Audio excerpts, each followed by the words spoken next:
दूर किसी गांव में पंडित गंगाधर नाम के एक ब्राह्मण रहते थे।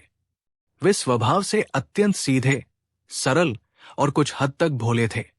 दुनियादारी की चालाकियों से वे कोसों दूर थे और हर किसी पर आसानी से विश्वास कर लेते थे। पोथी पत्रा पथने और पूजा पाठ कराने में तो वे निपुण थे, परंतु व्यावहारिक ज्ञान में थोड़े कच्चे थे।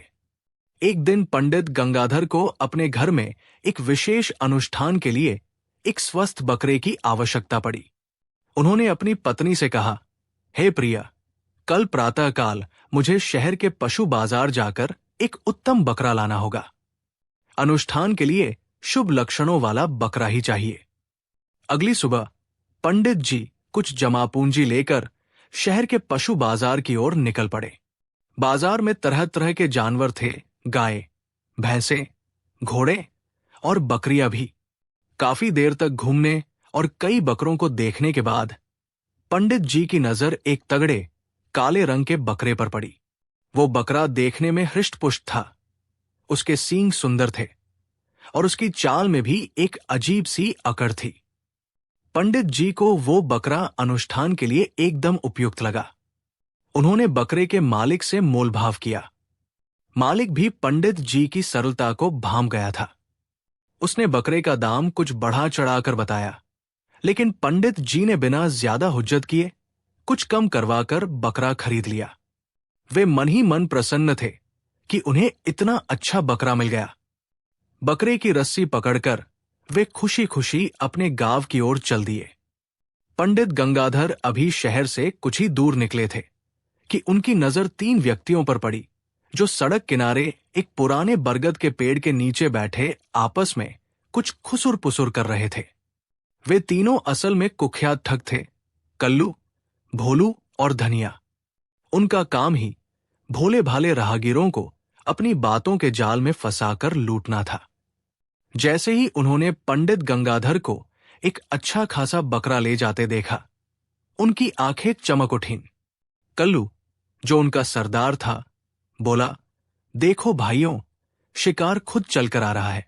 ये पंडित तो बड़ा ही सीधा सादा लग रहा है। इसके हाथ से ये बकरा हथियाना तो बच्चों का खेल होगा। भोलू ने पूछा, पर सरदार, सीधे सीधे छीनेंगे तो पकड़ जाने का डर रहेगा। कोई ऐसी तरकीब लगाऊं कि सांप भी मर जाए और लाठी भी न टूटे। धनिया, जो अपनी चालाकी के लिए जाना जाता था, मुस्कुराया और बोला, फिक्र मत करो, मेरे पास एक ऐसी योजना है कि ये पंडित खुद ही हमें ये बकरा सौंप देगा और ऊपर से हमें दुआएं भी देगा। तीनों ने मिलकर एक कुटिल योजना बनाई और उसके अनुसार काम करने का निश्चय किया। योजना के अनुसार कल्लू कुछ आगे जाकर रास्ते में पंडित जी के आने का इंतजार करने लगा। जैसे ही पंडित गंगाधर बकरे के साथ वहां पहुंचे, कल्लू ने बड़े आश्चर्य का भाव बनाते हुए कहा, अरे पंडित जी, नमस्कार। ये आप क्या कर रहे हैं? इतने पवित्र ब्राह्मण होकर आप इस कुत्ते को कहाँ लिए जा रहे हैं, और वो भी इतने प्यार से? क्या आपको ज्ञात नहीं कि कुत्ता एक अपवित्र जानवर माना जाता है और इसे घर में रखने या अनुष्ठान में प्रयोग करने से दोष लगता है? पंडित गंगाधर ये सुनकर ठिठक गए। उन्होंने आश्चर्य से कल्लू की ओर देखा और फिर अपने बकरे को। उन्हें कल्लू की बात पर यकीन नहीं हुआ। उन्होंने कहा, भले मानुष, तुम ये क्या कह रहे हो? ये कुत्ता नहीं, एक उत्तम नस्ल का बकरा है। मैंने इसे अभी अभी शहर के बाजार से खरीदा है। कल्लू ने जोर से हंसते हुए कहा, पंडित जी, आप भी कमाल करते हैं। क्या आपकी आंखों पर पर्दा पड़ गया है? अरे, ये तो साफ साफ एक कुत्ता दिखाई दे रहा है। देखिए इसकी दुम, इसके कान, इसकी चाल।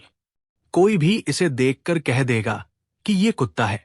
लगता है शहर के किसी ठग ने आपको बकरा कहकर कुत्ता थमा दिया है। पंडित जी थोड़े भ्रमित हो गए। उन्होंने फिर से अपने बकरे को ध्यान से देखा। वो तो उन्हें बकरा ही लग रहा था, लेकिन कल्लू इतने विश्वास से कह रहा था कि उनके मन में एक छोटा सा संदेह उत्पन्न हो गया।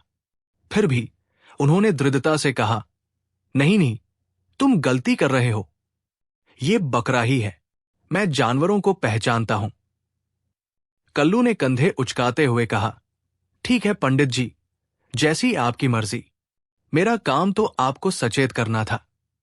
कहीं ऐसा न हो कि आप इस अपवित्र कुत्ते को घर ले जाकर अपना धर्म भ्रष्ट कर लें। इतना कहकर कल्लू अपनी राह चला गया, मन ही मन पंडित जी की बेवकूफी पर हंसता हुआ। पंडित गंगाधर कुछ देर वही खड़े सोचते रहे। क्या सचमुच ये कुत्ता है? नहीं, ये कैसे हो सकता है? मैंने तो इसे बकरा समझकर ही खरीदा था। उनके मन में उथल पुथल मच गई। अध्याय 4, दूसरा ठग और संदेह का गहराना। पंडित जी अभी कुछ ही दूर आगे बढ़े थे कि उनकी भेंट दूसरे ठग भोलू से हुई। भोलू ने भी वही नाटक किया जो कल्लू ने किया था, लेकिन उसका अंदाज थोड़ा और नाटकीय था। वो पंडित जी के पैरों पर गिर पड़ा और बोला, हे ब्राह्मण देवता, आप ये क्या अनर्थ कर रहे हैं? आप जैसे धर्मात्मा व्यक्ति के हाथों में ये मरा हुआ बछड़ा। राम राम, ये तो घोर पाप है। किसी मृत जानवर को छूना भी अशुभ होता है, और आप तो इसे लेकर अनुष्ठान करने जा रहे होंगे। इससे तो देवता प्रसन्न होने के बजाय रुष्ट हो जाएंगे। पंडित गंगाधर अब और भी ज्यादा घबरा गए। पहले व्यक्ति ने इसे कुत्ता कहा था और ये इसे मरा हुआ बछड़ा बता रहा है। उन्होंने कांपते हुए स्वर में कहा, क्या क्या कह रहे हो तुम? ये तो जीता जागता हृष्टपुष्ट बकरा है। भोलू ने आश्चर्य से आंखें फाड़ते हुए कहा, बकरा? पंडित जी, आप इसे बकरा कह रहे हैं? अरे, इसकी दुर्गंध तो दूर तक आ रही है। इसकी आंखें तो देखो, बिल्कुल पथराई हुई है। ये तो कई घंटों पहले मर चुका लगता है। हाय राम, किस कसाई ने आपको ये थमा दिया? उसने तो आपका धर्म भ्रष्ट करने की ठान ली थी। पंडित जी ने डर के मारे बकरे को फिर से देखा। उन्हें अब वो उतना हृष्टपुष्ट नहीं लग रहा था जितना पहले लगा था। क्या सचमुच इसकी आंखों में चमक कम हो गई है? क्या इससे कोई दुर्गंध आ रही है? उनका मन बुरी तरह से विचलित हो गया था। एक कहता है कुत्ता, दूसरा कहता है मरा हुआ बछड़ा। आखिर माजरा क्या है? उन्होंने भोलू से कहा, परंतु मैंने तो इसे चलते फिरते कूदते फांदते देखा था। भोलू ने अपना सिर पीटते हुए कहा, पंडित जी, ये सब उन ठगों की माया है। वे मरे हुए जानवरों में भी ऐसी हवा भर देते हैं कि वे कुछ देर के लिए चलते फिरते नजर आते हैं।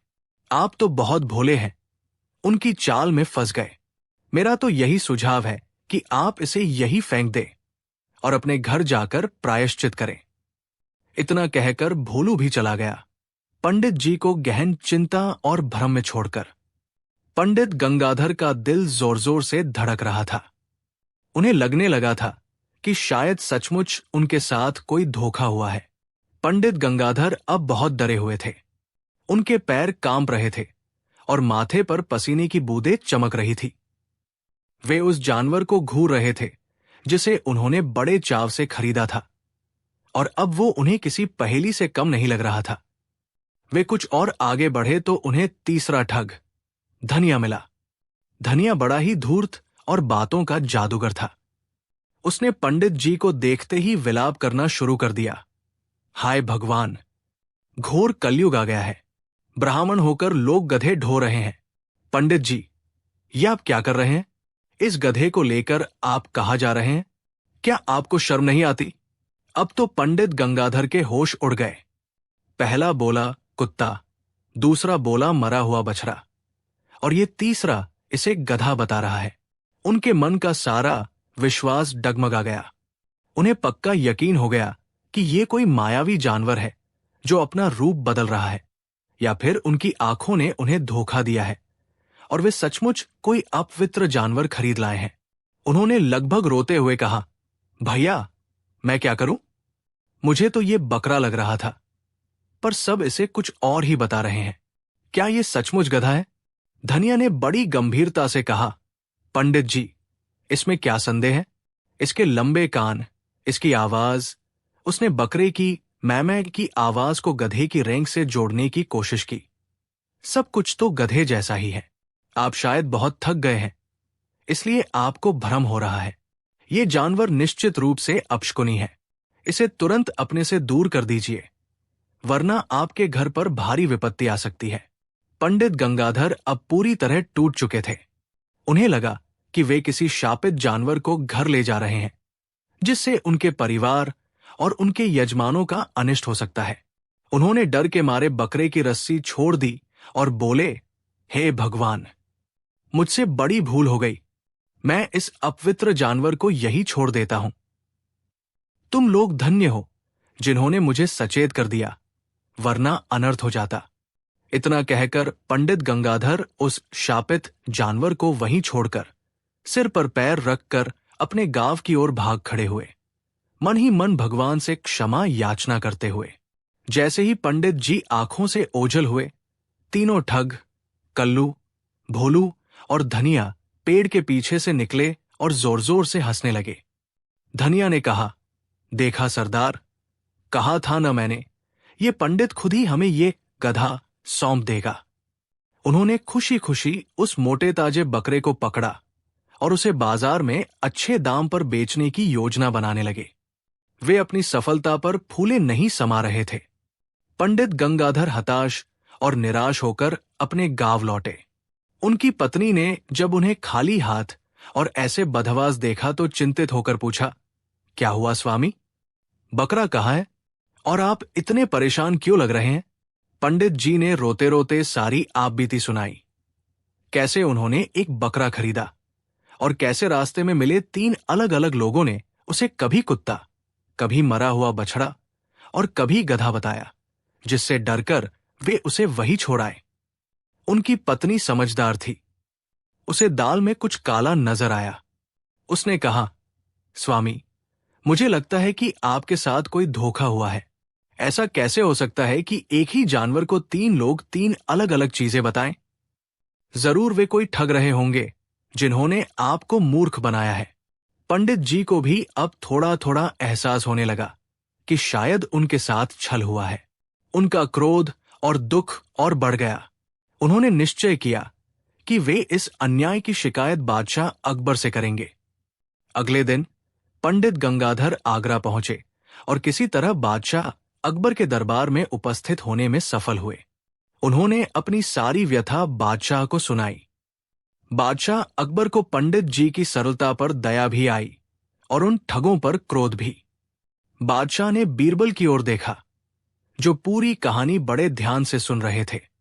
बीरबल, बादशाह ने कहा, यह तो बड़ा ही अजीब मामला है। इन ठगों ने तो बेचारे पंडित को दिनदहाड़े लूट लिया, वो भी उसकी आंखों में धूल झोंक कर। तुम्हें इन ठगों को पकड़ना होगा और पंडित जी को न्याय दिलाना होगा। बीरबल ने अदब से सिर झुकाया, जो हुक्म जहांपनाह।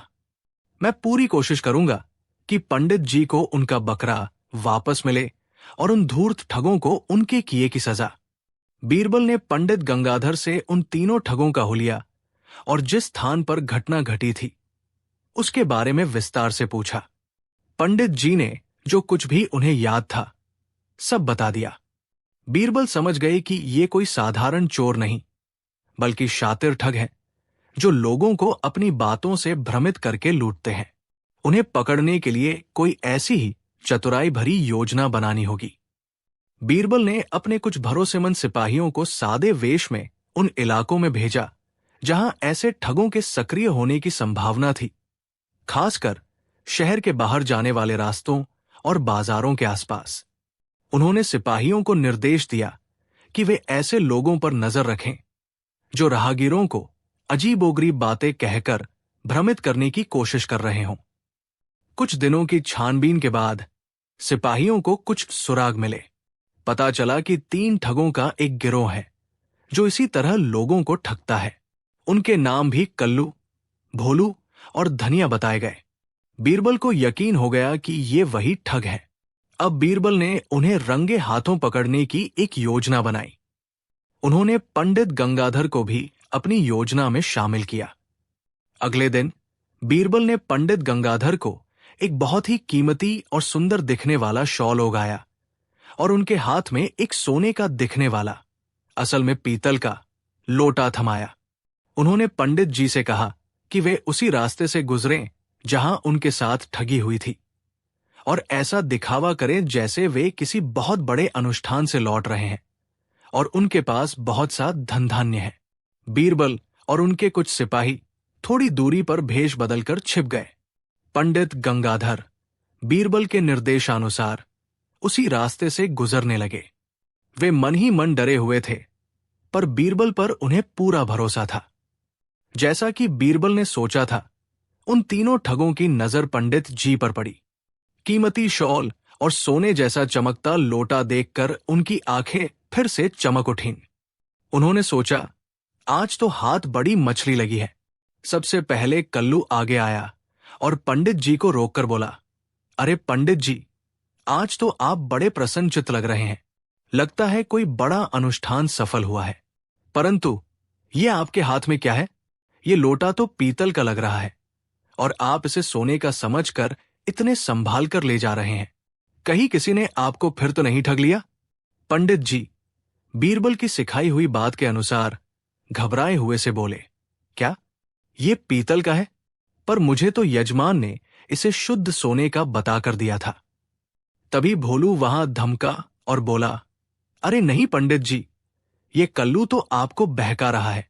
ये लोटा न तो सोने का है न पीतल का, ये तो मिट्टी का है जिस पर सोने का पानी चढ़ा दिया गया है। देखिए, यहां से तो मिट्टी भी नजर आ रही है। पंडित जी और ज्यादा परेशान होने का नाटक करने लगे। इतने में धनिया भी आ गया और बोला, तुम दोनों ही मूर्ख हो। ये न सोना है, न पीतल, न मिट्टी। ये तो लकड़ी का लोटा है जिसे बड़ी सफाई से सोने जैसा रंग दिया गया है। पंडित जी, आप तो बार बार ठगे जाते हैं। अब तीनों ठग आपस में ही बहस करने लगे कि लोटा किस चीज का बना है। कल्लू कह रहा था पीतल, भोलू कह रहा था मिट्टी और धनिया कह रहा था लकड़ी। वे पंडित जी को यह विश्वास दिलाने की कोशिश कर रहे थे कि उनके हाथ में जो वस्तु है वह मूल्यहीन है। तभी बीरबल अपने सिपाहियों के साथ वहां प्रकट हुए। उन्होंने जोर से कहा, ठहरो, तुम धूर्त ठगो, तुम्हारी सारी चालाकी अब खत्म हुई। तीनों ठग बीरबल और सिपाहियों को देखकर हक्के बक्के रह गए। उन्हें समझने में देर नहीं लगी कि वे बीरबल के जाल में फंस चुके हैं। बीरबल ने पंडित गंगाधर की ओर मुड़कर कहा, पंडित जी, अब आप ही बताइए, ये लोटा किस धातु का है? पंडित जी, जो अब तक डरे हुए थे, बीरबल को देखकर हिम्मत से बोले, ये लोटा तो पीतल का है जिसे मैंने जानबूझकर सोने जैसा रंगवाया था ताकि इन ठगों की असलियत सामने आ सके। फिर बीरबल ने ठगों से पूछा, क्यों रे ठगो, कुछ दिन पहले तुमने इन्हीं पंडित जी के बकरे को कभी कुत्ता, कभी मरा हुआ बछड़ा और कभी गधा बताया था, और आज इस पीतल के लोटे को तुम तीनों अलग अलग चीजें बता रहे हो। सच तो यह है कि तुम लोग भोले भाले लोगों को भ्रमित करके उनका सामान हड़प लेते हो। तीनों ठगों के चेहरे पर हवाइयां उड़ने लगी। उनके पास कहने को कुछ नहीं था। बीरबल ने सिपाहियों को आदेश दिया, इन तीनों ठगों को गिरफ्तार कर लो। इन्होंने पंडित जी का बकरा चुराया है, वो भी इनसे बरामद किया जाए। सिपाहियों ने तीनों ठगों को पकड़ लिया और उनकी निशानदेही पर पंडित गंगाधर का बकरा भी बरामद कर लिया गया, जिसे वे बेचने की फिराक में थे। अगले दिन तीनों ठगों को बादशाह अकबर के दरबार में पेश किया गया। पंडित गंगाधर भी वहां उपस्थित थे। बीरबल ने पूरी घटना का विवरण बादशाह को सुनाया और बताया कि कैसे इन ठगों ने अपनी बातों से पंडित जी को भ्रमित करके उनका बकरा हड़प लिया था। बादशाह अकबर उन ठगों पर बहुत क्रोधित हुए। उन्होंने कहा, तुम लोगों ने न केवल चोरी की है, बल्कि एक सीधे सादे इंसान की भावनाओं और विश्वास के साथ भी खेला है। ऐसे अपराध के लिए तुम्हें कठोर दंड मिलना चाहिए। बादशाह ने ठगों को कारावास की सजा सुनाई और भविष्य में ऐसी हरकतें न करने की सख्त चेतावनी दी। पंडित गंगाधर को उनका बकरा वापस मिल गया। वे बहुत प्रसन्न थे। उन्होंने बीरबल को बार बार धन्यवाद दिया। बीरबल ने पंडित जी से कहा, पंडित जी, संसार में हर तरह के लोग होते हैं। आपको थोड़ा चतुर और सचेत रहना चाहिए। हर किसी की बात पर आंख मूंदकर विश्वास कर लेना ठीक नहीं है। अपने विवेक का प्रयोग करना भी आवश्यक है। पंडित गंगाधर ने बीरबल की बात गांठ बांध ली। उन्हें एक बड़ा सबक मिल चुका था। इस घटना के बाद बीरबल की बुद्धिमत्ता के चर्चे और भी बढ़ गए। लोगों को यह विश्वास हो गया कि बीरबल के होते हुए कोई भी अपराधी बच नहीं सकता और निर्दोष को न्याय अवश्य मिलेगा। ये कहानी हमें सिखाती है कि दुनिया में धूर्त लोगों की कमी नहीं है, जो भोले भाले लोगों को अपना शिकार बनाते हैं। हमें हमेशा सचेत रहना चाहिए और किसी भी बात पर आसानी से विश्वास करने से पहले अपने विवेक का प्रयोग करना चाहिए। कहानी 2। एक खूबसूरत सुबह थी। सूरज की सुनहरी किरणें आगरा के किले के आलीशान बागों पर पड़ रही थी और फूलों की महक हवा में घुली हुई थी। बादशाह अकबर अपने खास बाग में टहल रहे थे। उनके चेहरे पर एक खास किस्म की रौनक थी, जो अक्सर तब होती थी जब उनके मन में कोई नई शरारत या कोई अनोखा विचार कौंधता था। उनके साथ उनके कुछ दरबारी और नवरत्न भी थे, जिनमें बीरबल भी शामिल थे। बाग में घूमते घूमते बादशाह की नजर एक हरे रंग के तोते पर पड़ी, जो अमरूद के पेड़ पर बैठा मीठे स्वर में कुछ बोल रहा था। तोते का चमकीला हरा रंग बादशाह को भा गया। वे कुछ देर उसे निहारते रहे, फिर अचानक उनके होठों पर एक मुस्कान उभरी। उन्होंने दरबारियों की ओर मुड़कर कहा, देखो, ये तोता कितना सुंदर है। इसका हरा रंग मन को मोह लेता है। काश हमारे पास भी इसी रंग का एक घोड़ा होता। ये सुनकर सभी दरबारी चौंक गए। उन्होंने आज तक कभी हरे रंग का घोड़ा न देखा था, न सुना था। कुछ दरबारी, जो बादशाह को प्रसन्न करने का कोई मौका नहीं छोड़ते थे, तुरंत कहने लगे, आलम पनाह, आपकी ख्वाहिश सर आंखों पर। जरूर कोई ऐसा घोड़ा होगा। मगर बादशाह अकबर का ध्यान बीरबल की ओर था, जो शांत खड़े थे और उनके चेहरे पर एक हल्की सी रहस्यमयी मुस्कान थी। अकबर जानते थे कि बीरबल ही उनकी इस ख्वाहिश को पूरा करने का कोई न कोई रास्ता निकाल सकते हैं, या कम से कम इसका कोई संतोषजनक जवाब तो दे ही सकते हैं। अकबर ने बीरबल से पूछा, बीरबल, क्या तुम हमारे लिए एक हरे रंग का घोड़ा ला सकते हो? हमने सुना है तुम हर मुश्किल काम को आसान बना देते हो। बीरबल ने अदब से सिर झुकाया और कहा, जहांपनाह, आपकी ख्वाहिश पूरी करना तो मेरा फर्ज है। मैं जरूर कोशिश करूंगा। कोशिश नहीं, बीरबल, अकबर ने जोर देकर कहा, हमें वो घोड़ा चाहिए। हम तुम्हें 1 महीने का समय देते हैं। अगर तुम 1 महीने में हरे रंग का घोड़ा नहीं ला पाए, तो हम समझेंगे कि तुम्हारी बुद्धिमानी की बातें महज अफवाहें हैं। ये सुनकर दरबार में कानाफूसी शुरू हो गई। मुल्ला दो प्याजा, जो अक्सर बीरबल से ईर्ष्या रखते थे, मन ही मन प्रसन्न हुए। उन्हें लगा कि इस बार बीरबल बुरी तरह फंस गए हैं। हरे रंग का घोड़ा भला कहां मिलेगा? ये तो सरासर असंभव बात थी। बीरबल ने शांत भाव से कहा, जो हुक्म आलम पनाह, मैं 1 महीने के अंदर आपको हरे घोड़े के बारे में जरूर कोई खबर दूंगा। दरबार से लौटकर बीरबल अपने घर आए। उनके चेहरे पर चिंता की कोई लकीर नहीं थी, बल्कि वे किसी गहरी सोच में डूबे हुए थे। उनकी पत्नी ने पूछा, आज बादशाह ने कौन सी नई पहेली दी है? बीरबल ने मुस्कुराते हुए पूरी बात बताई। उनकी पत्नी भी सुनकर हैरान रह गई। हरे रंग का घोड़ा? ये कैसे संभव है? बीरबल ने कहा, संभव असंभव तो वक्त बताएगा। बादशाह की ख्वाहिश है तो कोई न कोई हल तो निकालना ही होगा। अगले कुछ दिन बीरबल सामान्य रूप से अपना कामकाज करते रहे। वे दरबार जाते, लोगों की समस्याएं सुनते और न्याय करते। दरबारियों को बड़ी उत्सुकता थी कि बीरबल हरे घोड़े के लिए क्या कर रहे हैं। कुछ लोग सोचते कि बीरबल शायद किसी चित्रकार से किसी घोड़े को हरा रंगवा देंगे, लेकिन ये बात बादशाह को धोखा देने जैसी होती और बीरबल ऐसा कभी नहीं करते। मुल्ला दो प्याजा और उनके कुछ साथी अक्सर बीरबल पर तंज कसते, क्यों बीरबल, हरे घोड़े का कुछ पता चला? कहीं ऐसा न हो कि घोड़ा ढूंढते ढूंढते तुम खुद ही हरे पीले हो जाओ।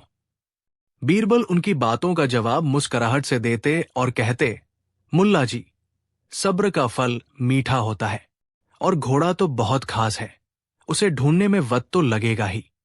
जैसे जैसे दिन बीतते गए, दरबार में चर्चाएं तेज होती गई।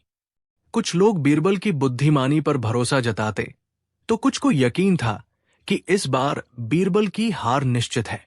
अकबर भी रोजाना बीरबल से इशारों इशारों में घोड़े के बारे में पूछते और बीरबल हर बार यही कहते कि वे पूरी कोशिश कर रहे हैं। असल में बीरबल ने कोई विशेष खोज अभियान शुरू नहीं किया था। वे जानते थे कि हरे रंग का घोड़ा प्राकृतिक रूप से नहीं होता। वे बस सही समय और सही तरकीब का इंतजार कर रहे थे ताकि बादशाह की ख्वाहिश का सम्मान भी रह जाए और उनकी बुद्धिमानी भी साबित हो सके। उन्होंने कुछ दिन शहर के घोड़ों के व्यापारियों से मुलाकात की, अस्तबलों का चक्कर लगाया और जानबूझकर ऐसी जगह गए जहां लोगों को लगे कि वे सचमुच घोड़ा ढूंढ रहे हैं। ये सब उनकी योजना का हिस्सा था। एक दिन जब महीने का लगभग आधा समय बीत चुका था, बीरबल सुबह सुबह अपने बाग में टहल रहे थे। उन्होंने देखा कि एक किसान अपने खेत में कड़ी मेहनत कर रहा है। उसके पास एक मरियल सा घोड़ा था, लेकिन किसान उसकी खूब देखभाल करता था। बीरबल के दिमाग में एक विचार कौंधा। उन्होंने किसान से बातचीत की, उसके हालचाल पूछे और फिर उससे एक अजीब सी गुजारिश की। किसान पहले तो हैरान हुआ, लेकिन बीरबल के समझाने पर वो उनकी योजना में मदद करने के लिए तैयार हो गया। महीना पूरा होने में जब एक ही दिन बाकी रह गया तो पूरे दरबार में एक अजीब सी बेचैनी थी। सबकी नजरें बीरबल पर टिकी थी। आज या तो बीरबल अपनी चतुराई का लोहा मनवाते या फिर उन्हें बादशाह के सामने शर्मिंदा होना पड़ता। सुबह दरबार लगा। बादशाह अकबर अपने सिंहासन पर विराजमान थे। उनके चेहरे पर उत्सुकता और मनोरंजन का मिलाजुला भाव था। सभी दरबारी अपनी अपनी जगह पर बैठे थे, सांस रोके बीरबल का इंतजार कर रहे थे। कुछ देर बाद बीरबल दरबार में हाजिर हुए। उनके चेहरे पर वही चिरपरिचित मुस्कान थी, लेकिन आज उनकी आंखों में एक खास चमक भी थी। अकबर ने पूछा, कहो बीरबल, क्या हमारे हरे घोड़े का कुछ प्रबंध हुआ, या हम समझ ले कि दुनिया में हरे रंग का घोड़ा होता ही नहीं? बीरबल ने अदब से झुककर कहा, आलम पनाह, आपकी ख्वाहिश भला कैसे अधूरी रह सकती है। मैंने आपके लिए हरे रंग का घोड़ा ढूंढ लिया है। ये सुनते ही पूरे दरबार में सन्नाटा छा गया। फिर अचानक आश्चर्य और अविश्वास की मिलीजुली आवाजें गूंजने लगी। मुल्ला दोप्याजा का तो मुंह खुला का खुला रह गया। उन्हें अपने कानों पर यकीन नहीं हो रहा था। अकबर भी आश्चर्यचकित थे, लेकिन उनके चेहरे पर खुशी की लहर दौड़ गई। उन्होंने कहा, सच बीरबल, तुमने सचमुच हरा घोड़ा ढूंढ लिया? कहाँ है वो? हम उसे फौरन देखना चाहते हैं। बीरबल ने कहा, जहांपनाह, घोड़ा तो मिल गया है और वो वाकई अद्भुत है। वैसा घोड़ा पूरी दुनिया में दूसरा नहीं होगा, लेकिन उसके मालिक की 2 शर्तें हैं। शर्तें?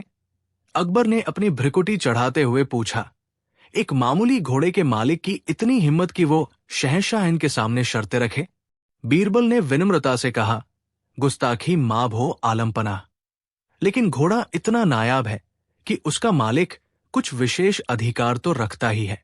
अगर आप उसकी शर्तें मान ले तो घोड़ा आपका हो सकता है। अकबर कुछ पल सोचते रहे। उनकी उत्सुकता चरम पर थी। वे उस हरे घोड़े को देखने के लिए बेचैन थे। उन्होंने कहा, ठीक है बीरबल, बताओ क्या शर्तें हैं उस घोड़े के मालिक की। अगर मुनासिब हुई तो हम जरूर मानेंगे। दरबारियों की सांसें अटकी हुई थी। वे जानना चाहते थे कि आखिर ऐसी क्या शर्तें हो सकती हैं। बीरबल ने कहा, मालिक की पहली शर्त यह है कि घोड़ा लेने के लिए आपको स्वयं जाना होगा। वो किसी और के हाथ घोड़ा नहीं सौंपेगा। अकबर को यह शर्त थोड़ी अजीब लगी, लेकिन उन्होंने सोचा कि एक नायाब घोड़े के लिए इतना तो किया ही जा सकता है। उन्होंने कहा, ठीक है, हमें मंजूर है। हम स्वयं जाकर उस घोड़े को लाएंगे। और दूसरी शर्त क्या है? बीरबल के चेहरे पर अब एक शरारती मुस्कान तैर गई। उन्होंने कहा, आलम पनाह, दूसरी शर्त थोड़ी पेचीदा है। घोड़े के मालिक का कहना है कि आप घोड़ा लेने आ सकते हैं, लेकिन सप्ताह के 7 दिनों के अलावा किसी और दिन आना होगा। बीरबल की दूसरी शर्त सुनते ही बादशाह अकबर पहले तो चौंके, फिर उनके चेहरे पर धीरे धीरे एक समझ भरी मुस्कान फैलने लगी। वे बीरबल की बुद्धिमानी और हाजिर जवाबी को समझ गए थे। सप्ताह में तो केवल 7 ही दिन होते हैं, रविवार, सोमवार, मंगलवार, बुधवार, बृहस्पतिवार, शुक्रवार और शनिवार। इन 7 दिनों के अलावा कोई और दिन कहां से आएगा? बादशाह अकबर जोर जोर से हंसने लगे। उनकी हंसी की गूंज पूरे दरबार में फैल गई। बाकी दरबारी पहले तो कुछ समझ नहीं पाए, लेकिन जब बादशाह ने बीरबल की शर्त को दोहराया तो धीरे धीरे उनकी भी समझ में बात आ गई। वे भी बीरबल की चतुराई पर मुस्कुराने लगे। मुल्ला दो प्याजा का चेहरा देखने लायक था। वे समझ गए थे कि बीरबल ने न केवल बादशाह की असंभव लगने वाली ख्वाहिश को पूरा करने का आभास दिया, बल्कि ऐसा करते हुए बादशाह को निरुत्तर भी कर दिया और अपनी बुद्धिमानी का लोहा भी मनवा लिया। जब बादशाह की हंसी कुछ थमी तो उन्होंने बीरबल की ओर देखकर कहा, वाह बीरबल, वाह, मान गए तुम्हारी अक्लमंदी को। तुमने तो हमारी ख्वाहिश भी पूरी कर दी और हमें घोड़ा लाने से भी रोक दिया, वो भी बिना ना कहे। बीरबल ने सिर झुकाकर कहा, जहांपनाह, ये सब आपकी ही रहमत है। मैंने तो बस आपके हुक्म की तामील करने की कोशिश की। अकबर ने प्रसन्न होकर कहा, बीरबल, तुमने एक बार फिर साबित कर दिया कि बुद्धि बल से बड़ी होती है। तुमने न केवल एक असंभव काम का हल निकाला, बल्कि हमें यह भी सिखाया कि हर बात का जवाब हाँ या ना में नहीं होता। कभी कभी चतुराई से भी रास्ता निकालना पड़ता है। बादशाह ने बीरबल को कीमती तोहफों से नवाजा और उनकी बुद्धिमत्ता की भूरी भूरी प्रशंसा की। दरबार में उपस्थित सभी लोगों ने बीरबल की जय जयकार की। ये घटना इतिहास में बीरबल का हरा घोड़ा के नाम से प्रसिद्ध हो गई। ये कहानी न केवल मनोरंजन करती है, बल्कि ये भी सिखाती है कि कठिन परिस्थितियों में भी धैर्य और बुद्धिमानी से काम लेना चाहिए। कभी कभी असंभव लगने वाली समस्याओं का हल भी बड़ी सरलता और चतुराई से निकाला जा सकता है, जैसा कि बीरबल ने कर दिखाया। अकबर और बीरबल के किस्से भारतीय लोक कथाओं का अभिन्न अंग है। ये किस्से न केवल हमें हंसाते हैं, बल्कि जीवन के महत्वपूर्ण सबक भी सिखाते हैं। हरे घोड़े की कहानी बीरबल की असाधारण तर्क क्षमता, समस्या समाधान कौशल और मानवीय मनोविज्ञान की गहरी समझ का प्रतीक है। इसने बादशाह अकबर और बीरबल के बीच के अनोखे रिश्ते को भी उजागर किया, जहां एक सर्वशक्तिमान सम्राट अपने सलाहकार की बुद्धिमत्ता का सम्मान करता था और उसे चुनौती देने में भी आनंद महसूस करता था। यह कहानी पीढ़ी दर पीढ़ी सुनाई जाती रहेगी और बीरबल की बुद्धिमानी का प्रकाश फैलाती रहेगी। कहानी 3, एक खिलखिलाती सुबह थी। दरबाराम में शहंशाह अकबर अपने भव्य सिंहासन पर विराजमान थे। दरबारी अपनी अपनी जगहों पर अदब से बैठे थे। बीरबल हमेशा की तरह बादशाह के निकट ही शांत मुद्रा में उपस्थित थे। उनके चेहरे पर एक हल्की रहस्यमयी मुस्कान तैर रही थी। लेकिन आज मुल्ला दो प्याजा कुछ ज्यादा ही बेचैन नजर आ रहे थे। वे अपनी जगह पर बार बार पहलू बदल रहे थे, अपनी दाढ़ी पर हाथ फेर रहे थे और बीरबल को कनखियों से देख रहे थे। दरअसल पिछली शाम बादशाह ने बीरबल को एक जटिल पहेली सुलझाने पर एक बेशकीमती हार तोहफे में दिया था और ये बात मुल्ला जी को हजम नहीं हो रही थी। उन्हें लग रहा था कि बादशाह हमेशा बीरबल की ही तारीफ करते हैं, जबकि वे खुद भी किसी से कम काबिल नहीं हैं। अचानक दरबार में मौसम पर चर्चा छिड़ गई। किसी ने कहा कि इस साल गर्मी ज्यादा पड़ रही है, तो किसी ने बरसात के जल्दी आने की उम्मीद जताई। इसी बीच मुल्ला दो प्याजा को एक मौका मिल गया। वे अपनी जगह से उछलकर खड़े हुए और बोले, आलमपना, गर्मी सर्दी बरसात, ये तो कुदरत के करिश्मे हैं, आते जाते रहते हैं। लेकिन असली चीज तो वो है जो इंसान को इन सब से लड़ने की ताकत दे, जो उसे हर मौसम में हर मुश्किल में सहारा दे। बादशाह अकबर ने कौतूहल से पूछा, मुल्ला जी, आप किस चीज की बात कर रहे हैं? मुल्ला जी ने बीरबल की ओर एक तिरछी नजर डालते हुए कहा, जहांपनाह, मैं बात कर रहा हूं किस्मत की। इंसान चाहे कितनी भी अक्ल लगा ले, कितनी भी मेहनत कर ले, होता वही है जो उसकी किस्मत में लिखा होता है। अगर किस्मत बुलंद हो तो मिट्टी भी सोना बन जाती है, और किस्मत खराब हो तो सोना भी मिट्टी हो जाता है। बीरबल जी तो हमेशा अपनी अक्ल का ढिंढोरा पीटते रहते हैं, पर मैं कहता हूं कि अक्ल से बड़ी किस्मत होती है। ये सुनकर दरबार में एक बारगी सन्नाटा छा गया। सब जानते थे कि मुल्ला जी ने सीधे सीधे बीरबल को चुनौती दी है। बीरबल के चेहरे पर अब भी वही शांत मुस्कान थी, लेकिन उनकी आंखों में एक चमक सी आ गई थी। बादशाह अकबर को भी इस बहस में मजा आने लगा। उन्होंने कहा, वाह मुल्ला जी, आपने तो आज एक बड़ा ही दिलचस्प मुद्दा छेड़ दिया। तो आपका मानना है कि किस्मत अक्ल से बड़ी है? जी हां, आलम पनाह, 100%।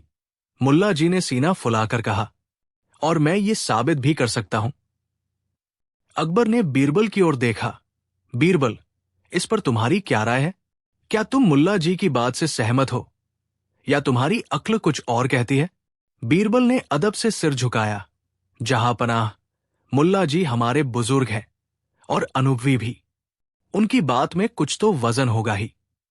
परंतु मेरा मानना है कि किस्मत अपनी जगह है और अक्ल अपनी जगह। बिना अक्ल के अच्छी किस्मत भी हाथ से निकल जाती है, और अक्ल हो तो बिगड़ी किस्मत को भी संवारा जा सकता है।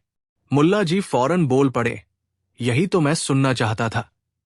तो क्यों न आज दरबार में इस बात का फैसला हो जाए कि अक्ल बड़ी या किस्मत? मैं चुनौती देता हूं बीरबल को कि वे साबित करें कि अक्ल किस्मत से ज्यादा ताकतवर है। बादशाह अकबर मुस्कुराए। उन्हें ऐसे बौद्धिक दंगल देखने में बड़ा आनंद आता था। उन्होंने कहा, बहुत खूब। तो आज दरबार में राजा बीरबल और मुल्ला दो प्याजा के बीच ये मुकाबला होगा कि अक्ल बड़ी या किस्मत। दोनों को अपनी अपनी बात साबित करने के लिए ठोस दलीलें और उदाहरण पेश करने होंगे। जिसका तर्क सबसे मजबूत होगा वही विजेता माना जाएगा। दरबारियों में फुसफुसाहट शुरू हो गई। ये मुकाबला यकीनन रोमांचक होने वाला था।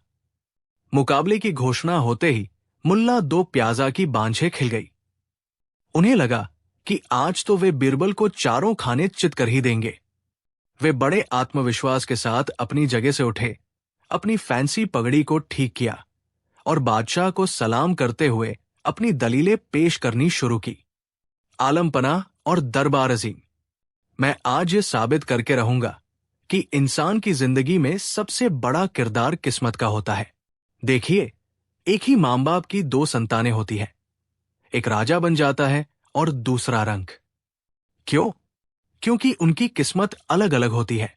एक ही खेत में दो बीज बोए जाते हैं। एक पौधा लहलहा उठता है और दूसरा सूख जाता है। ये भी किस्मत का ही खेल है। मुल्ला जी ने अपनी आवाज में और दम भरते हुए कहा, इतिहास गवाह है जहां पनाह, कितने ही अक्लमंद लोग गुमनामी के अंधेरों में खो गए क्योंकि उनकी किस्मत ने साथ नहीं दिया, और कितने ही साधारण लोग किस्मत के बल पर बुलंदी पर पहुंच गए।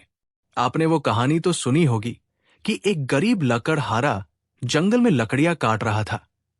अचानक उसे गड़ा हुआ खजाना मिल गया। क्या ये उसकी अक्ल थी? नहीं, ये उसकी किस्मत थी। एक व्यापारी समंदर में जहाज लेकर निकला, तूफान आया, सब डूब गए। बस वही व्यापारी एक तख्ते के सहारे किनारे लग गया और बच गया। ये क्या था? किस्मत। मुल्ला जी ने बीरबल की ओर देखकर व्यंग्यात्मक मुस्कान के साथ कहा, कुछ लोग समझते हैं कि वे अपनी अक्ल से सब कुछ हासिल कर सकते हैं, लेकिन मैं कहता हूं, जब किस्मत रूठती है तो बड़ी से बड़ी अक्ल भी धरी रह जाती है। ऊंट पर बैठे आदमी को भी कुत्ता काट लेता है। ये किस्मत नहीं तो और क्या है? एक बादशाह शिकार खेलने गया, रास्ता भटक गया, भूखा प्यासा कई दिन भटका, जबकि उसके पास हजारों सिपाही और सलाहकार थे। सबकी अक्ल जवाब दे गई। अंत में एक गरीब किसान ने उसे बचाया। ये भी किस्मत का ही फेर था। उन्होंने अपनी बात को और वजनदार बनाने के लिए कुछ शेर और कहावतें भी सुनाई। तदबीर करे बंदा, तकदीर हंसे चुपके चुपके। इंसान योजना बनाता है और किस्मत उस पर हंसती है। किस्मत देवे छप्पर फाड़ के। मुल्ला जी ने लगभग आधे घंटे तक किस्मत की महिमा का बखान किया। उन्होंने कहानियों, उदाहरणों और लोकोक्तियों से अपनी बात को मजबूत करने की पूरी कोशिश की। उनके चेहरे पर विजय का भाव था, जैसे उन्होंने बीरबल को निरुत्तर कर दिया हो। अपनी बात समाप्त करते हुए उन्होंने कहा, इसलिए आलम पनाह, मैं पूरे विश्वास के साथ कहता हूं कि अक्ल के घोड़े दौड़ाने से कुछ नहीं होता जब तक किस्मत की लगाम मजबूत न हो। किस्मत ही सर्वोपरि है। मुल्ला जी अपनी जगह पर बैठे तो कुछ दरबारियों ने उनकी प्रशंसा में वाह वाह भी किया। मुल्ला जी ने गर्व से बीरबल की ओर देखा, मानो कह रहे हो, अब बोलो, है कोई जवाब? अब बीरबल की बारी थी। वे अपनी सहज मुस्कान के साथ अपनी जगह से उठे, बादशाह को अदब से सलाम किया और फिर दरबारियों की ओर मुखातिब हुए। उनके चेहरे पर कोई घबराहट नहीं थी, बल्कि एक आत्मविश्वास झलक रहा था। बीरबल ने बोलना शुरू किया, आलम पनाह और मेरे विद्वान साथियों, मुल्ला जी ने किस्मत के पक्ष में जो दलीलें दी हैं, वे यकीनन सुनने में प्रभावशाली है। किस्मत का हमारी जिंदगी में एक स्थान है, इस बात से इनकार नहीं किया जा सकता। यह सुनकर मुल्ला जी ने अपनी मूंछों पर ताव दिया। उन्हें लगा बीरबल हार मानने वाले हैं, लेकिन बीरबल ने अपनी बात आगे बढ़ाई, परंतु मेरा मानना है कि किस्मत एक बंद दरवाजे की तरह हो सकती है, लेकिन उस दरवाजे को खोलने की चाबी अक्ल है। या यूं कह लीजिए कि किस्मत एक कच्ची मिट्टी की तरह है, जिसे अक्ल रूपी कुम्हार ही सही आकार देकर मूल्यवान बना सकता है। बीरबल ने अपनी चिरपरिचित शैली में एक कहानी सुनानी शुरू की। एक बार दो दोस्त थे, राम और श्याम। दोनों बहुत गरीब थे। एक दिन दोनों को रास्ते में एक एक सोने का सिक्का मिला। ये उनकी किस्मत थी कि उन्हें सिक्का मिला। राम ने अपनी अक्ल का इस्तेमाल किया। उसने उस सिक्के से कुछ फल खरीदे और बाजार में जाकर उन्हें बेचकर 2 सिक्के कमाए। फिर उन 2 सिक्कों से और फल खरीदे और बेचे।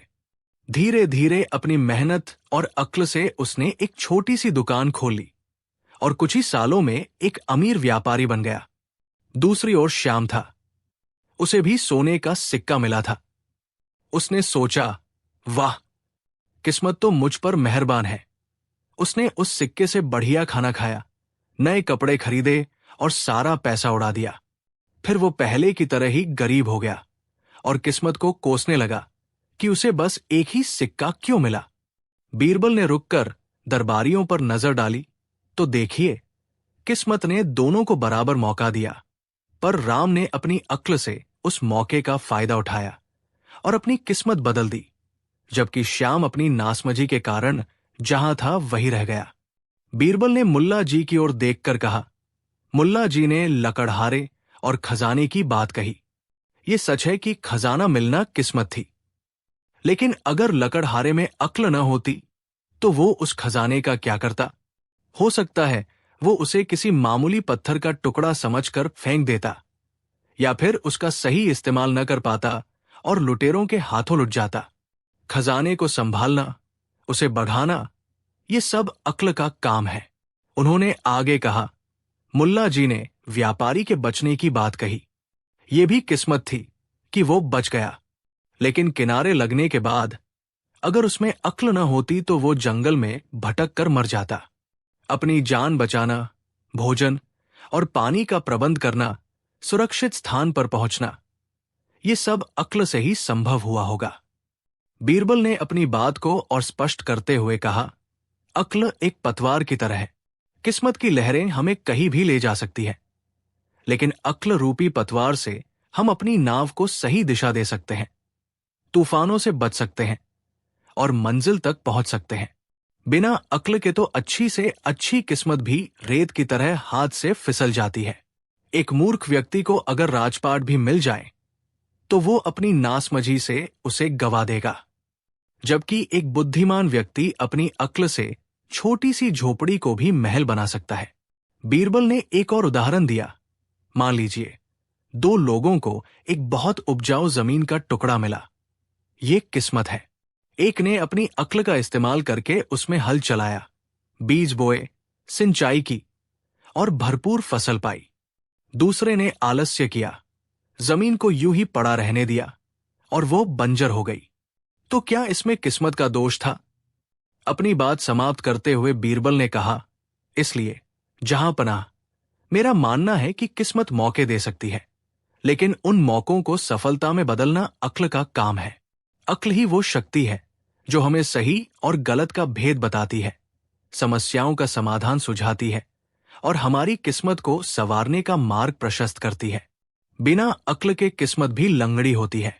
बीरबल के चुप होते ही दरबार में कुछ देर के लिए खामोशी छा गई। उनकी दलीलों में सरलता के साथ साथ गहराई भी थी। उन्होंने किस्मत के महत्व को पूरी तरह नकारा नहीं, बल्कि अक्ल को उससे एक कदम आगे रखा, और वो भी ठोस तर्कों और उदाहरणों के साथ। मुल्ला दो प्याजा को बीरबल की बातें आसानी से हजम नहीं हो रही थी। वे तैश में आकर बोले, बीरबल, तुम तो बातों को घुमाना खूब जानते हो। अरे, जब किस्मत में लिखा ही नहीं होगा तो अक्ल क्या खाक काम करेगी? अगर किस्मत में बादशाह बनना लिखा है तो चाहे तुम कितने भी मूर्ख हो, बादशाह बन ही जाओगे। और अगर किस्मत में फकीर बनना लिखा है तो चाहे तुम कितने भी अक्लमंद हो, फकीर ही रहोगे। बीरबल ने मुस्कुराते हुए जवाब दिया, मुल्ला जी, ऐसा नहीं है। अगर किसी मूर्ख की किस्मत में बादशाह बनना लिखा भी हो तो वो अपनी मूर्खता से जल्द ही राजपाट गवा देगा और प्रजा का भी अहित करेगा। और अगर किसी अक्लमंद की किस्मत में फकीरी लिखी हो तो वो अपनी अक्ल और मेहनत से उस फकीरी में भी खुश रहने का रास्ता निकाल लेगा और हो सकता है अपनी किस्मत को बदल भी दे। अक्ल हमें परिस्थितियों से लड़ना सिखाती है, उनसे हार मानना नहीं। मुल्ला जी लगभग चीखते हुए बोले, तो क्या तुम ये कहना चाहते हो कि किस्मत कुछ नहीं होती, सब कुछ अक्ल ही करती है? बीरबल ने शांत भाव से कहा, नहीं मुल्ला जी, मैंने ऐसा कब कहा? किस्मत एक बीज की तरह है और अक्ल उस बीज को सींचने वाले पानी और खाद की तरह। अगर बीज अच्छा हो, अच्छी किस्मत और उसे सही देखभाल, अक्ल मिले तो फल भी मीठा होगा। लेकिन अगर बीज कितना भी अच्छा हो और देखभाल न हो तो वो पनप नहीं पाएगा। और कभी कभी साधारण बीज, औसत किस्मत भी अच्छी देखभाल, अक्ल से उत्तम फल दे जाता है। ये सुनकर कुछ दरबारी जो पहले मुल्ला जी का समर्थन कर रहे थे, अब बीरबल की बातों से सहमत नजर आने लगे। मुल्ला जी का चेहरा गुस्से से तमतमा रहा था। वे कुछ और कहना चाहते थे, लेकिन बादशाह अकबर ने हाथ उठाकर उन्हें शांत रहने का इशारा किया। बादशाह अकबर कुछ देर तक गहरी सोच में डूबे रहे। उनके चेहरे पर गंभीरता थी। फिर उन्होंने मुस्कुराते हुए कहा, मुल्ला जी, आपने किस्मत के पक्ष में जो दलीलें दी वे बहुत ही रोचक थी और हमें सोचने पर मजबूर करती है। इसमें कोई शक नहीं कि किस्मत का हमारी जिंदगी में एक अहम किरदार होता है। मुल्ला जी के चेहरे पर उम्मीद की एक हल्की सी झलक दिखी। फिर बादशाह बीरबल की ओर मुड़े, और बीरबल, तुमने अक्ल के महत्व को जिस खूबसूरती और तर्कसंगत तरीके से समझाया है वो वाकई काबिले तारीफ है। तुमने किस्मत और अक्ल के जटिल रिश्ते को बड़ी सरलता से सुलझा दिया। बादशाह ने एक पल रुककर पूरे दरबार पर नजर डाली और फिर अपना ऐतिहासिक फैसला सुनाया। दोनों ही पक्षों ने अपनी अपनी बात को बड़ी बुद्धिमानी और वाक्पटुता से रखा है। ये सच है कि किस्मत हमें मौके देती है, लेकिन उन मौकों को पहचानना, उनका सही इस्तेमाल करना और आने वाली बाधाओं का सामना करना, ये सब अक्ल से ही संभव है। अगर अक्ल न हो तो हाथ आई बाजी भी हार में बदल सकती है। उन्होंने आगे कहा, बीरबल का ये कहना बिल्कुल सही है कि किस्मत एक बंद दरवाजा हो सकती है, पर अक्ल उसकी चाबी है। बिना चाबी के दरवाजा कैसे खुलेगा? और अगर दरवाजा खुला भी मिल जाए, अच्छी किस्मत, तो अंदर क्या है, उसका कैसे उपयोग करना है, ये अक्ल ही बताएगी। इसलिए आज के इस मुकाबले में मैं राजा बीरबल के तर्क को अधिक बलशाली और व्यावहारिक मानता हूं। निसंदेह अक्ल ही किस्मत को संवारती है और उसे सही दिशा देती है। इस मुकाबले के विजेता है राजा बीरबल। ये सुनते ही दरबार तालियों की गड़गड़ाहट से गूंज उठा। बीरबल ने विनम्रता से बादशाह का अभिवादन स्वीकार किया। मुल्ला दो प्याजा का मुंह लटक गया था। वे बड़बड़ा रहे थे, ये तो बीरबल की कोरी लफाजी है, किस्मत के आगे किसी की नहीं चलती। बीरबल उनके पास गए और धीमे स्वर में कहा, मुल्ला जी, आप विद्वान हैं, किस्मत को मानना गलत नहीं, पर सिर्फ किस्मत के भरोसे बैठ जाना भी तो अक्लमंदी नहीं है। अक्ल का दिया जलाकर चलेंगे तो किस्मत भी राह रोशन करने में मदद करेगी। मुल्ला जी ने मुंह फेर लिया, मुझे तुम्हारे मशवरे की जरूरत नहीं। लेकिन उनके दिल के किसी कोने में बीरबल की बात शायद असर कर गई थी। बादशाह अकबर ने बीरबल को एक बार फिर उनकी बुद्धिमत्ता के लिए सराहा और उन्हें कीमती उपहारों से नवाजा। दरबार में फिर से हंसी खुशी का माहौल छा गया। मुल्ला दो प्याजा कुछ देर तक तो नाराज रहे, लेकिन फिर दरबार की गतिविधियों में शामिल हो गए। हालांकि उनके मन में बीरबल से अगली बार जीतने का संकल्प और भी मजबूत हो गया था। अकबर और बीरबल की ये कहानी और मुल्ला दो प्याजा के साथ उनकी नोकझोंक हमें ये महत्वपूर्ण सबक सिखाती है कि जीवन में भाग्य का अपना स्थान हो सकता है, लेकिन हमारी बुद्धि, विवेक और कर्म ही हमारे भविष्य का निर्धारण करते हैं। केवल भाग्य के भरोसे बैठने वाले लोग अक्सर मौकों को गवा देते हैं, जबकि बुद्धिमान व्यक्ति अपनी मेहनत और सूझबूझ से अपने भाग्य का निर्माण स्वयं करते हैं। और मुल्ला बीरबल की ये प्रतिद्वंद्विता, ये तो दरबार की एक ऐसी रंगत थी जो कभी फीकी नहीं पड़ती थी और लोगों को मनोरंजन के साथ साथ ज्ञान भी देती रहती थी। कहानी 4। आगरा के किले में दीवान खास अपनी पूरी भव्यता के साथ सजा हुआ था। सुनहरे पर्दों, कीमती कालीनों और झिलमिलाते फानूसों से सुसज्जित दरबार में शहंशाह अकबर अपने मसंद पर विराजमान थे। उनके चेहरे पर एक खास चमक थी, जो अक्सर तब होती थी जब वे किसी बौद्धिक मनोरंजन के मूड में होते थे। उनके नवरत्न और अन्य महत्वपूर्ण दरबारी अपनी अपनी जगहों पर अदब से बैठे थे।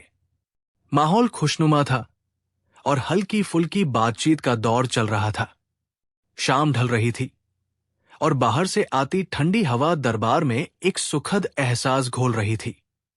तानसेन के मधुर संगीत की स्वर लहरिया वातावरण को और भी मनमोहक बना रही थी। इसी बीच बादशाह अकबर ने बीरबल की ओर देखा, जो हमेशा की तरह शांत और गंभीर मुद्रा में बैठे थे, पर उनकी आंखों में एक शरारती चमक थी। बादशाह ने कहा, बीरबल, आज दरबार का माहौल बड़ा ही शांत और सुखद है। क्यों न इस शाम को कुछ और यादगार बनाया जाए? तुम्हारी चतुराई और हाजिर जवाबी के किस्से तो हम रोज ही सुनते हैं। आज तुम कोई ऐसी पहेली पूछो जो हमारे दरबारियों के दिमाग को थोड़ा घुमा दे और हमें भी कुछ सोचने पर मजबूर कर दे। बीरबल ने अदब से सिर झुकाया, जो हुक्म आलम पना। मेरे पास एक ऐसी ही पहेली है जो सुनने में तो सरल लगेगी, पर उसका जवाब ढूंढना शायद उतना आसान न हो। यह सुनकर दरबारियों में उत्सुकता की लहर दौड़ गई। सब जानते थे कि बीरबल की पहेलियां साधारण नहीं होती, उनमें गूढ़ अर्थ छिपा होता है और उनका जवाब अक्सर अप्रत्याशित होता है।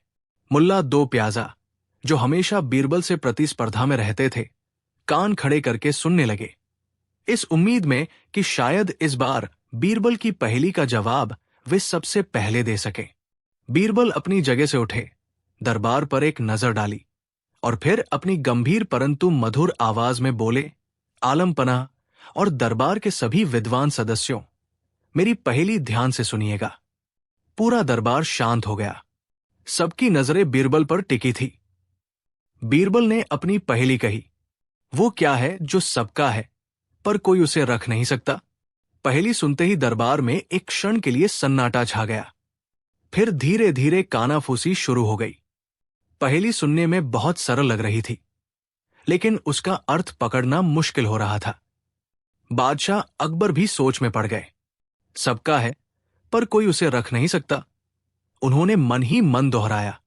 दरबारियों ने अपने अपने दिमाग के घोड़े दौड़ाने शुरू कर दिए। एक दरबारी बोला, शायद इसका जवाब हवा है। हवा तो सबकी है, पर उसे कोई मुट्ठी में बंद करके रख नहीं सकता।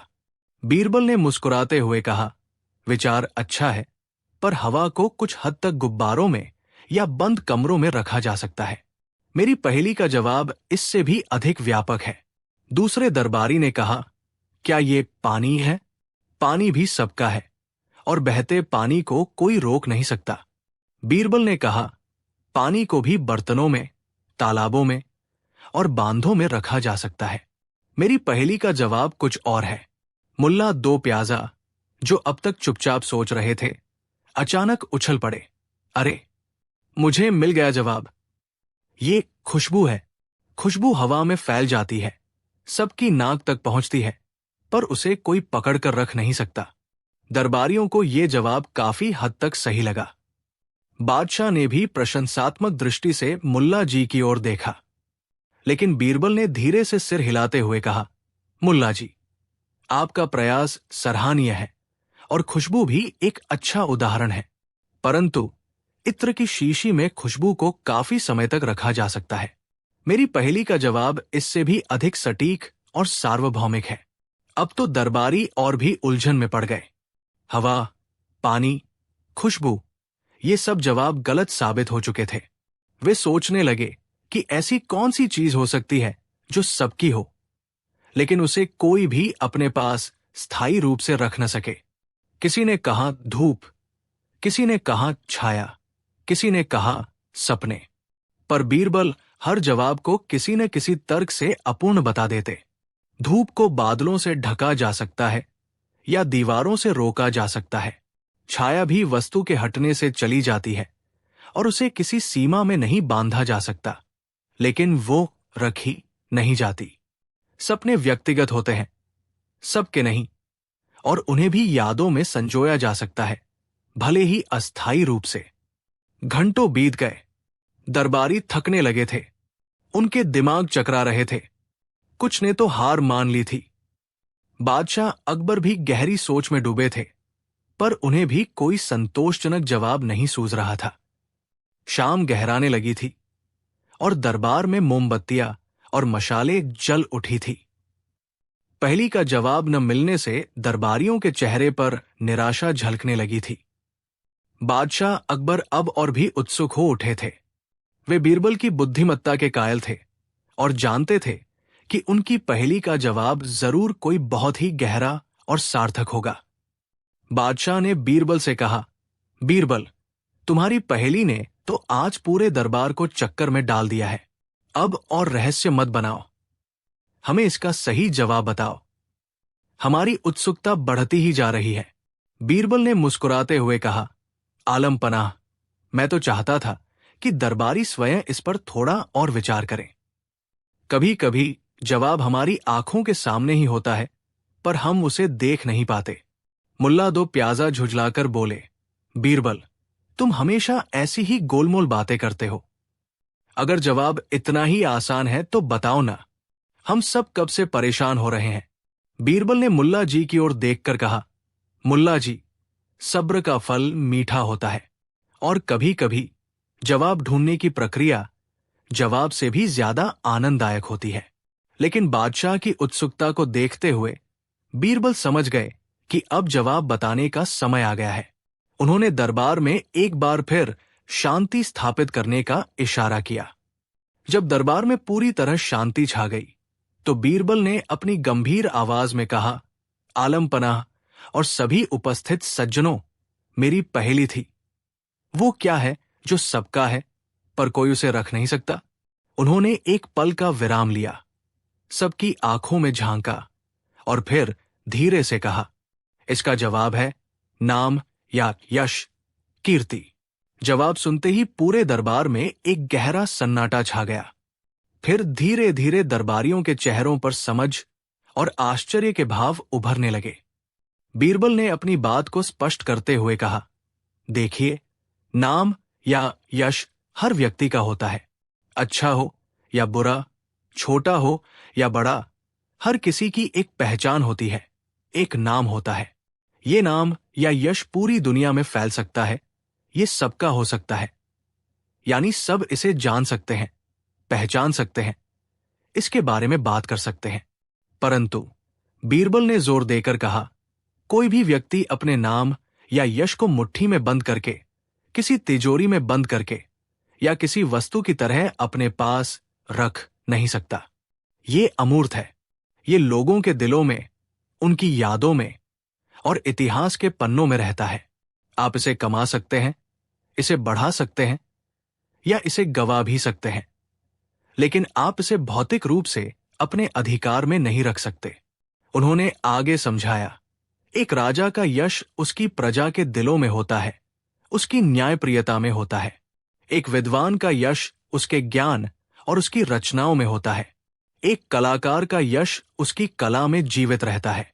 ये यश सबका होता है, यानी सब उसे अनुभव कर सकते हैं, उससे प्रेरणा ले सकते हैं या उसकी आलोचना कर सकते हैं। लेकिन वो कलाकार, वो राजा, वो विद्वान अपने यश को अपने साथ लेकर नहीं घूम सकता, उसे अपनी जेब में नहीं रख सकता। बीरबल ने एक और उदाहरण दिया। जैसे शहंशाह अकबर का नाम और यश आज पूरे हिंदुस्तान में और दुनिया के कोने कोने में फैला हुआ है।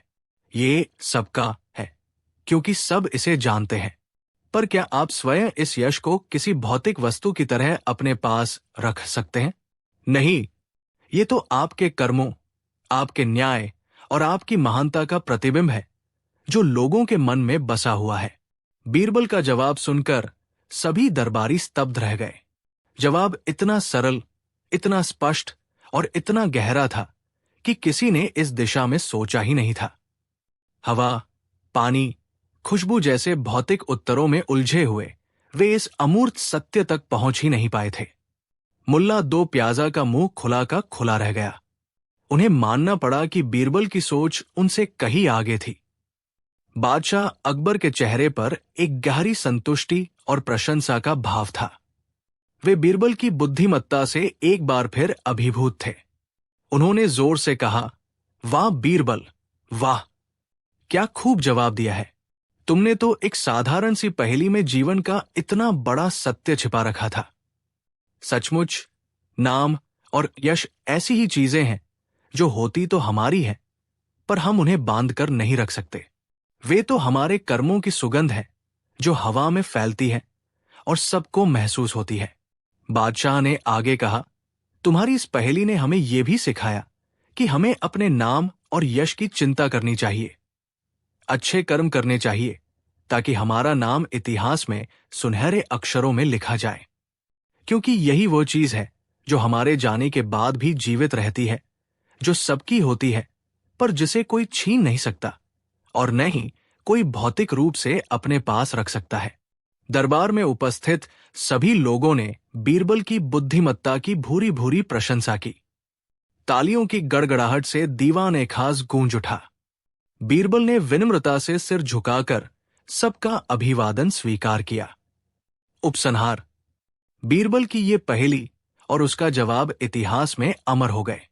ये कहानी न केवल मनोरंजन करती है, बल्कि हमें जीवन के एक महत्वपूर्ण पहलू पर सोचने के लिए भी प्रेरित करती है।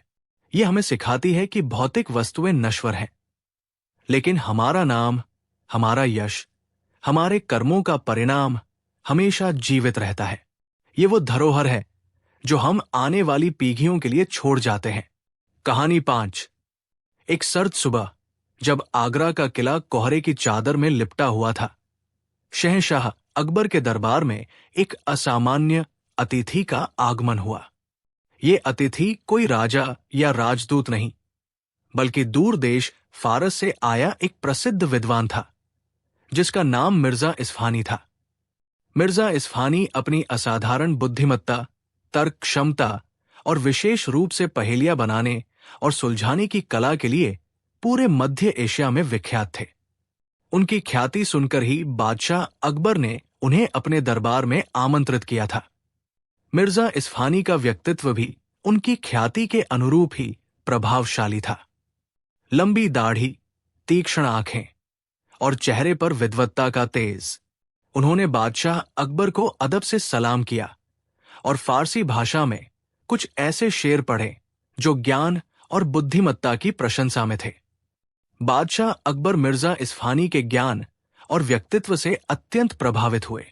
उन्होंने उनका भव्य स्वागत किया और दरबार में उचित स्थान प्रदान किया। कुछ दिनों तक दरबार में मिर्जा इस्फहानी के साथ विभिन्न विषयों पर चर्चाएं होती रहीं।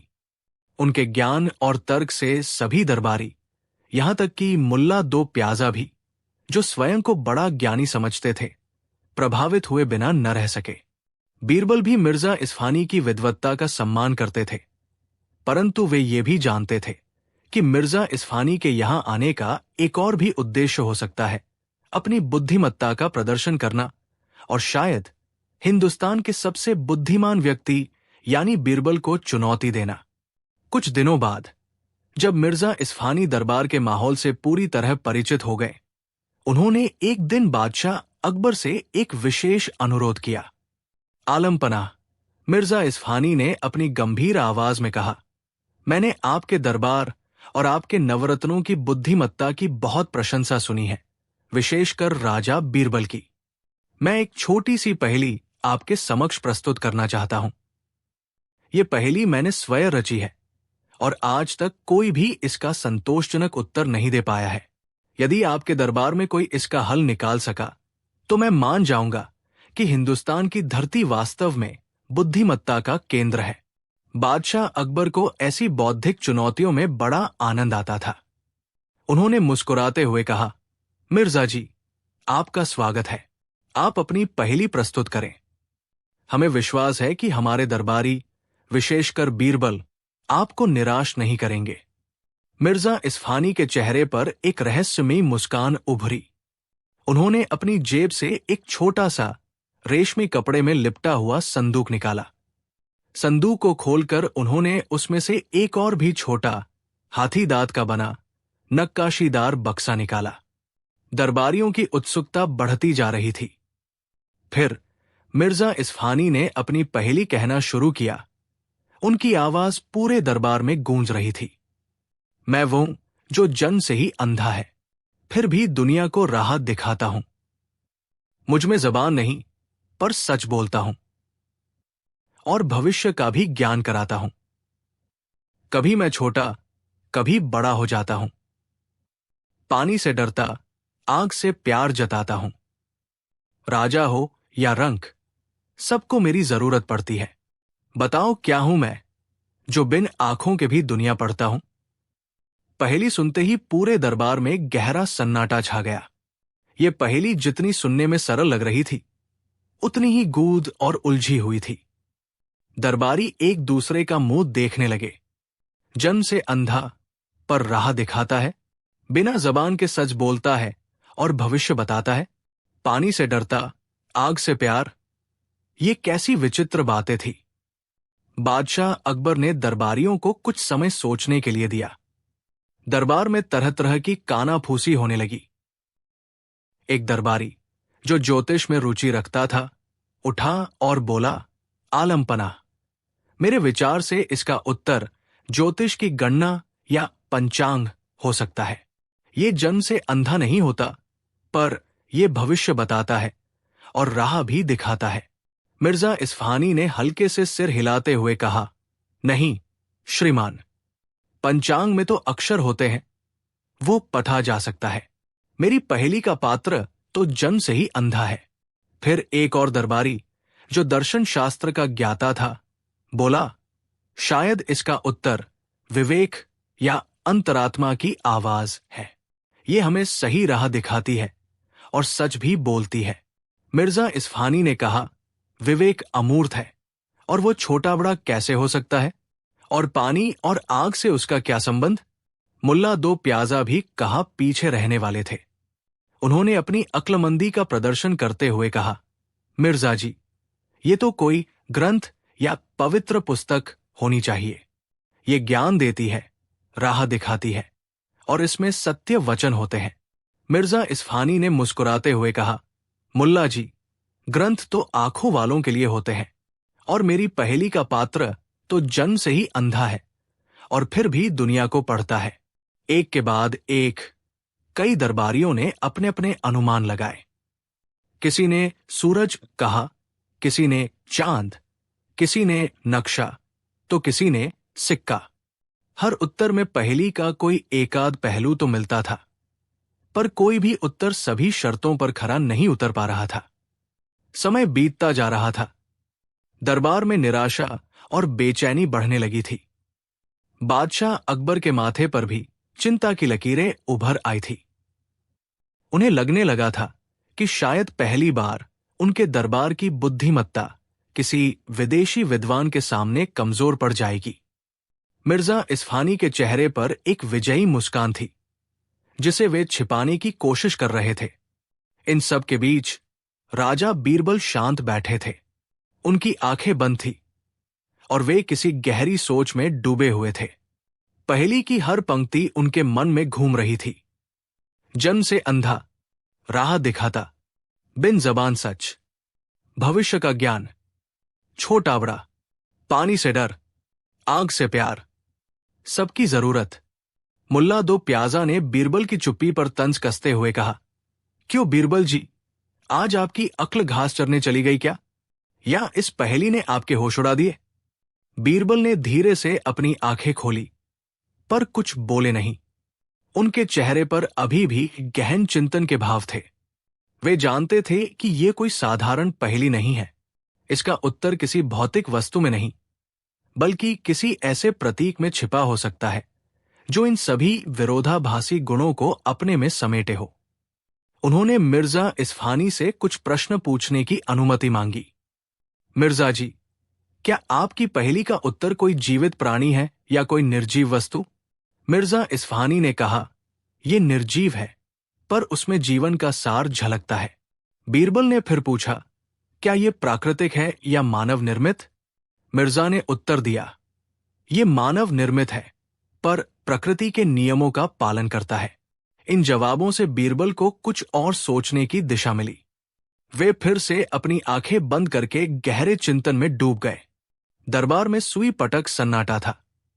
सबकी निगाहें बीरबल पर टिकी थी। क्या बीरबल इस सबसे बड़ी पहेली का हल निकाल पाएंगे? अध्याय 5, बीरबल की अंतर्दृष्टि और रहस्य का अनावरण। काफी देर तक गहन चिंतन के बाद बीरबल के चेहरे पर धीरे धीरे एक हल्की सी मुस्कान उभरी, जैसे अंधेरे में कोई रोशनी की किरण कौंध गई हो। उन्होंने अपनी आंखें खोली और इस बार उनकी आंखों में एक नई चमक थी, एक आत्मविश्वास था। वे अपनी जगह से उठे, बादशाह अकबर और मिर्जा इस्फहानी को अदब से सलाम किया। फिर उन्होंने मिर्जा इस्फहानी की ओर मुड़कर कहा, मिर्जा जी, आपकी पहेली वास्तव में अद्भुत है और इसने हम सभी को गहन सोच में डाल दिया। परंतु मुझे लगता है कि मैंने इसका उत्तर ढूंढ लिया है। यह सुनते ही पूरे दरबार में एक कौतूहल की लहर दौड़ गई। मुल्ला दो प्याजा अविश्वास से बीरबल को घूर रहे थे। मिर्जा इस्फहानी भी थोड़े चौंके, पर उन्होंने अपने भावों को छिपाते हुए कहा, कहिए राजा बीरबल, आपके अनुसार इस पहेली का उत्तर क्या है? बीरबल ने एक गहरी सांस ली और फिर स्पष्ट और स्थिर आवाज में कहा, मिर्जा जी, आपकी इस सबसे बड़ी पहेली का उत्तर है एक मोमबत्ती। ये उत्तर सुनते ही दरबार में एक पल के लिए पूर्ण शांति छा गई। फिर धीरे धीरे लोगों के चेहरों पर आश्चर्य और फिर समझ के भाव उभरने लगे। बीरबल ने अपनी बात को और स्पष्ट करते हुए पहेली की हर पंक्ति का मिलान मोमबत्ती से करना शुरू किया। मैं वो हूं जो जन्म से ही अंधा है, फिर भी दुनिया को राह दिखाता हूं। एक मोमबत्ती जब बनती है तो उसमें कोई आंखें नहीं होती, वो अंधी होती है। परंतु जब वो जलती है तो अपने प्रकाश से अंधेरे में दूसरों को राह दिखाती है। मुझ में जबान नहीं, पर सच बोलता हूं और भविष्य का भी ज्ञान कराता हूं। मोमबत्ती में जबान नहीं होती, पर उसकी जलती हुई लौ और पिघलता हुआ मोम समय के बीतने का सच बताता है। ये भी बताती है कि वो कितनी देर और जलेगी, यानी अपने भविष्य का संकेत देती है कि कब वो समाप्त हो जाएगी। कुछ लोग मोमबत्ती की लौ देखकर शगुन का भी अंदाजा लगाते हैं। कभी मैं छोटा, कभी बड़ा हो जाता हूं। मोमबत्तियां विभिन्न आकारों में आती है, छोटी भी और बड़ी भी, और जलते जलते वो स्वयं भी छोटी होती जाती है। पानी से डरता, आग से प्यार जताता हूं। पानी डालने से मोमबत्ती बुझ जाती है, यानी वो पानी से डरती है। परंतु आग, लौ ही उसका जीवन है, उसी से वो जलती है और प्रकाश देती है, यानी वो आग से प्यार जताती है। राजा हो या रंक, सबको मेरी जरूरत पड़ती है। अंधेरा दूर करने के लिए या प्रकाश के लिए मोमबत्ती की जरूरत राजा को भी अपने महल में पड़ती है और रंग को भी अपनी झोपड़ी में। पूजा पाठ, उत्सवों या महत्वपूर्ण अवसरों पर भी इसका प्रयोग होता है। बताओ क्या हूं मैं, जो बिन आंखों के भी दुनिया पढ़ता हूं? मोमबत्ती स्वयं अंधी होकर भी अपने प्रकाश से दूसरों को दुनिया पढ़ने, देखने में मदद करती है। उसके प्रकाश में किताबें पढ़ी जाती है, रास्ते देखे जाते हैं, चेहरे पहचाने जाते हैं।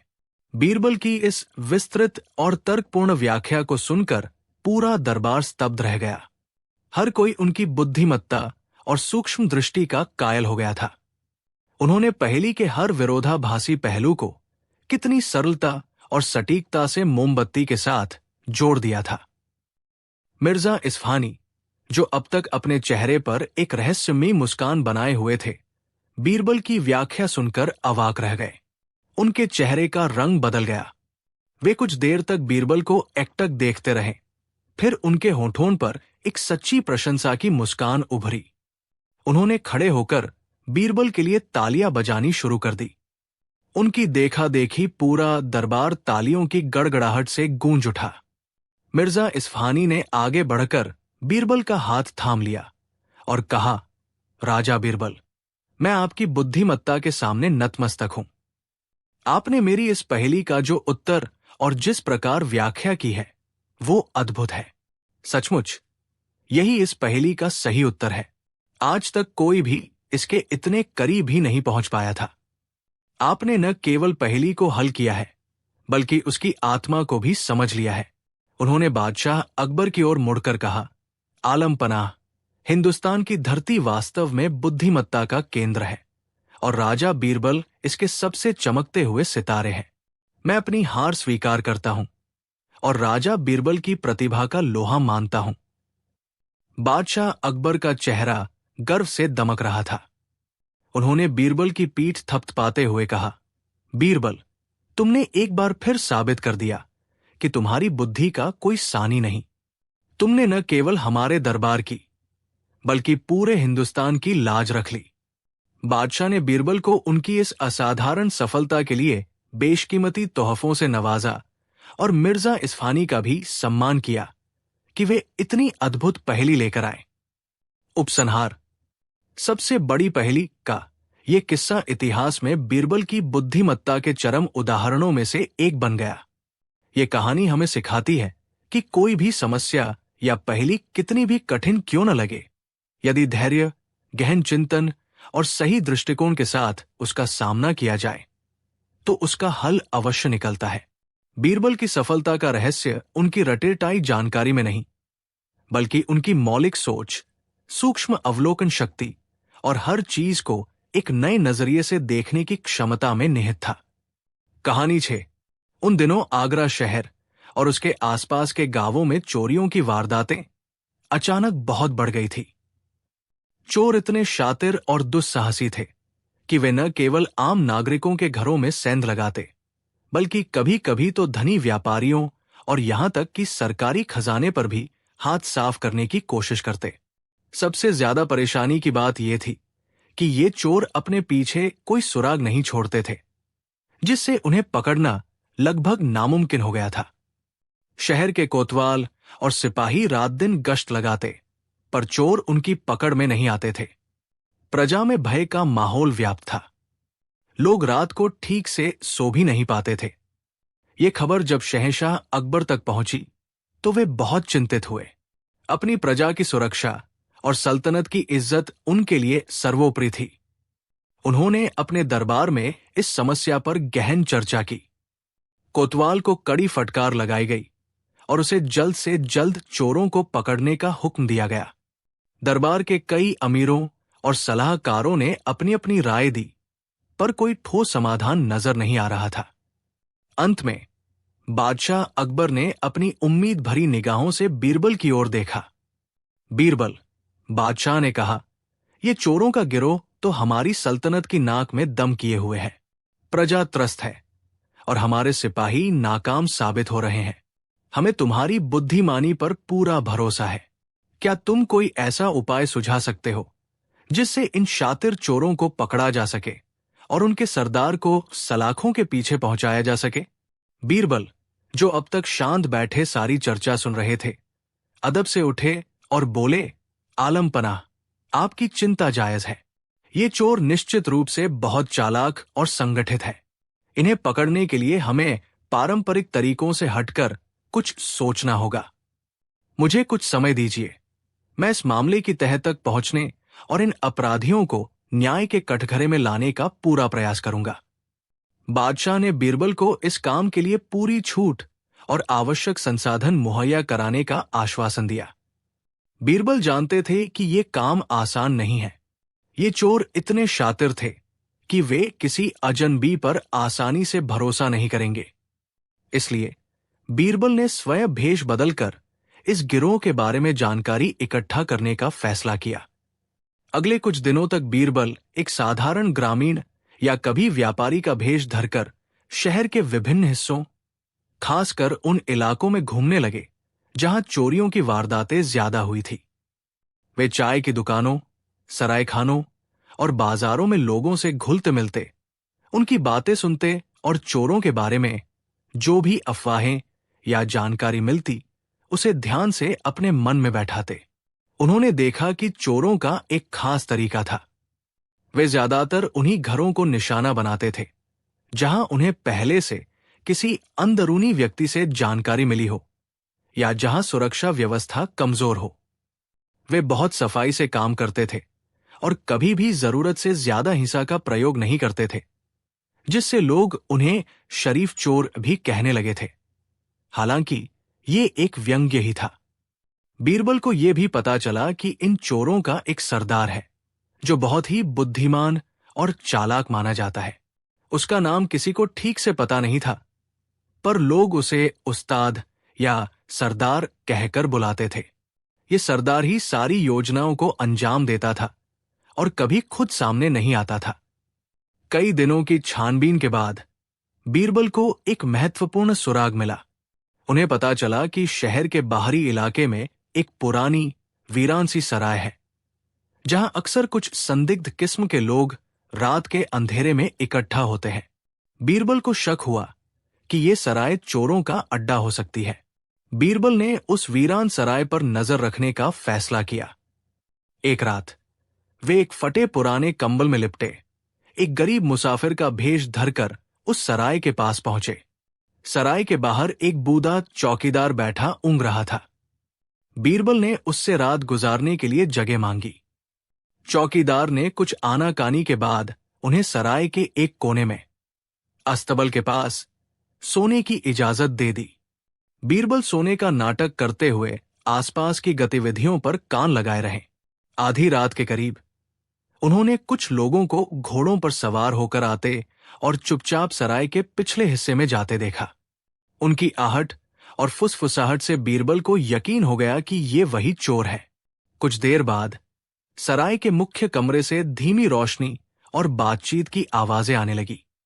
बीरबल बड़ी सावधानी से उस कमरे की ओर बढ़े और दीवार में बने एक छोटे से छेद से अंदर झांकने लगे। अंदर लगभग 10-12 लोग बैठे थे जो शराब पी रहे थे और अपनी सफलताओं का बखान कर रहे थे। उनके बीच में एक व्यक्ति बैठा था जो कद में थोड़ा नाटा पर बहुत रौबदार लग रहा था। उसके चेहरे पर एक बड़ी सी दागी थी और उसकी आंखें बहुत तेज और चालाक थी। वो कम बोल रहा था, पर जब भी बोलता बाकी सब चुप होकर उसकी बात सुनते। बीरबल समझ गए कि यही चोरों का सरदार है। सरदार अपने साथियों को अगली चोरी की योजना समझा रहा था। वो एक बड़े सेठ के घर की बात कर रहा था जहां बहुत सारा धन और जेवरात होने की खबर थी। उसकी योजना बहुत ही विस्तृत और सटीक थी, जिससे बीरबल भी प्रभावित हुए बिना न रह सके। सरदार ने अपने हर साथी को उसका काम सौंपा और उन्हें किसी भी तरह की गलती न करने की सख्त हिदायत दी। बीरबल ने चुपचाप सारी योजना सुन ली और सरदार के चेहरे को अपने मन में अच्छी तरह बैठा लिया। वे समझ गए कि इस सरदार को पकड़ना बहुत मुश्किल होगा, क्योंकि वो बहुत ही सावधान और बुद्धिमान था।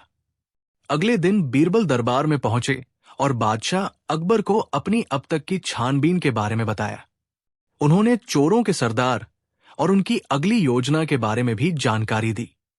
बादशाह ने कहा, तो बीरबल, अब क्या किया जाए? क्या हम उस सेठ के घर पर सिपाही तैनात कर दें और चोरों को रंगे हाथों पकड़ लें? बीरबल ने कहा, आलम पनाह, ऐसा करना बुद्धिमानी नहीं होगी। सरदार बहुत चालाक है। अगर उसे जरा भी भनक लग गई कि उसकी योजना का पता चल गया है, तो वह या तो योजना बदल देगा या फिर भूमिगत हो जाएगा, और फिर उसे पकड़ना और भी मुश्किल हो जाएगा। हमें कुछ ऐसा करना होगा जिससे सांप भी मर जाए और लाठी भी न टूटे। बीरबल ने बादशाह के सामने अपनी एक विस्तृत और चतुराई भरी योजना रखी। योजना सुनकर बादशाह अकबर पहले तो चौंके, फिर उनके चेहरे पर मुस्कान फैल गई। उन्हें बीरबल की बुद्धिमानी पर एक बार फिर गर्व हुआ। बीरबल की योजना के अनुसार सबसे पहले उस सेठ को विश्वास में लिया गया जिसके घर चोरी होने वाली थी। सेठ पहले तो बहुत डरा, लेकिन जब बीरबल ने उसे अपनी पूरी योजना समझाई तो वो सहयोग करने के लिए तैयार हो गया। निश्चित रात को चोरों का गिरोह सेठ के घर की ओर बढ़ा। सरदार खुद थोड़ी दूरी पर रहकर अपने साथियों को निर्देश दे रहा था। चोर बड़ी आसानी से दीवार फांदकर सेठ के घर के आंगन में दाखिल हो गए। उन्हें सब कुछ वैसा ही मिला जैसा सरदार ने बताया था। घर में गहरी शांति थी, जैसे सब सो रहे हों। वे सीधे उस कमरे की ओर बढ़े जहां खजाना रखा होने की बात थी। दरवाजा भी आसानी से खुल गया। अंदर घुसते ही उनकी आंखें फटी रह गई। कमरे में सोने चांदी के सिक्कों और जवाहरात के ढेर लगे थे। इतना सारा खजाना उन्होंने एक साथ कभी नहीं देखा था। लालच में अंधे होकर वे जल्दी जल्दी खजाना बोरियों में भरने लगे। उन्हें इस बात का जरा भी अंदेशा नहीं था कि ये सब बीरबल के जाल का हिस्सा है। जैसे ही उन्होंने बोरियां भर ली और बाहर निकलने को हुए, अचानक कमरे के सारे दरवाजे और खिड़कियां तेजी से बंद हो गए। चोर घबरा गए। उन्होंने दरवाजे खोलने की कोशिश की, पर वे बाहर से बंद थे। तभी एक छिपे हुए झरोखे से बीरबल की आवाज आई, स्वागत है आगरा के मशहूर चोरों। उम्मीद है हमारे द्वारा किया गया मेहमान नवाजी का ये छोटा सा इंतजाम आपको पसंद आया होगा। चोर समझ गए कि वे बुरी तरह फंस चुके हैं। उन्होंने चिल्लाना और दरवाजे पीटना शुरू कर दिया। बाहर चोरों का सरदार, जो अपने साथियों के लौटने का इंतजार कर रहा था, चिंतित हो उठा। जब काफी देर तक कोई बाहर नहीं आया और अंदर से शोरगुल की आवाजें आने लगी, तो वो समझ गया कि कुछ गड़बड़ है। वो बहुत ही चालाक था। उसने तुरंत स्थिति को भांप लिया और वहां से भाग निकलने का फैसला किया। वो जानता था कि अगर वो पकड़ा गया तो सब खत्म हो जाएगा। अगले दिन पकड़े गए सभी चोरों को बादशाह अकबर के दरबार में पेश किया गया। उनके चेहरे पर डर और शर्मिंदगी साफ झलक रही थी। बादशाह ने बीरबल की प्रशंसा करते हुए कहा, वाह बीरबल, तुमने तो कमाल कर दिया। इन शातिर चोरों को पकड़ना कोई आसान काम नहीं था। बीरबल ने विनम्रता से कहा, आलम पनाह, ये सब आपकी रहमत और सिपाहियों की मेहनत का नतीजा है। परंतु अभी एक काम बाकी है। इन चोरों का सरदार अभी भी फरार है, और जब तक वो नहीं पकड़ा जाता तब तक हमारी सफलता अधूरी है। तभी एक दरबान ने आकर सूचना दी कि कोई व्यक्ति बादशाह से अकेले में मिलना चाहता है, और उसका कहना है कि उसके पास चोरों के सरदार के बारे में महत्वपूर्ण जानकारी है। बादशाह की आज्ञा से उस व्यक्ति को अंदर बुलाया गया। वो एक साधारण सा दिखने वाला आदमी था, पर उसकी आंखों में एक अजीब सी चमक थी। उसने बादशाह को सलाम किया और कहा, आलम पनाह, मैं जानता हूं कि चोरों का सरदार कहाँ है और उसे कैसे पकड़ा जा सकता है। बादशाह और बीरबल दोनों चौंके। बीरबल ने उस व्यक्ति को ध्यान से देखा। उन्हें उसकी चाल ढाल और बातों में कुछ जाना पहचाना सा लगा। उस व्यक्ति ने कहा, सरदार बहुत ही अहंकारी है उसे अपनी बुद्धिमानी पर बहुत घमंड है। वो कभी नहीं मानेगा कि कोई उसे मात दे सकता है। अगर आप उसे एक खुली चुनौती दें तो वो जरूर सामने आएगा। बीरबल तुरंत समझ गए कि ये व्यक्ति और कोई नहीं बल्कि स्वयं चोरों का सरदार है, जो भेष बदलकर उनकी थाह लेने आया है। बीरबल ने बादशाह को आंखों से इशारा किया। बादशाह ने बीरबल की योजना के अनुसार कहा, ठीक है, हम तुम्हारे सरदार को चुनौती देते हैं। अगर उसमें हिम्मत है तो वो कल इसी दरबार में हाजिर हो और साबित करे कि वो बीरबल से ज्यादा बुद्धिमान है। अगर वो बीरबल को हरा देगा तो हम उसे और उसके सभी साथियों को आजाद कर देंगे, और अगर वो हार गया तो उसे उम्र कैद की सजा मिलेगी। ये सुनकर वो व्यक्ति, चोरों का सरदार, मन ही मन हंसा। उसे लगा कि बादशाह और बीरबल उसके जाल में फंस गए हैं।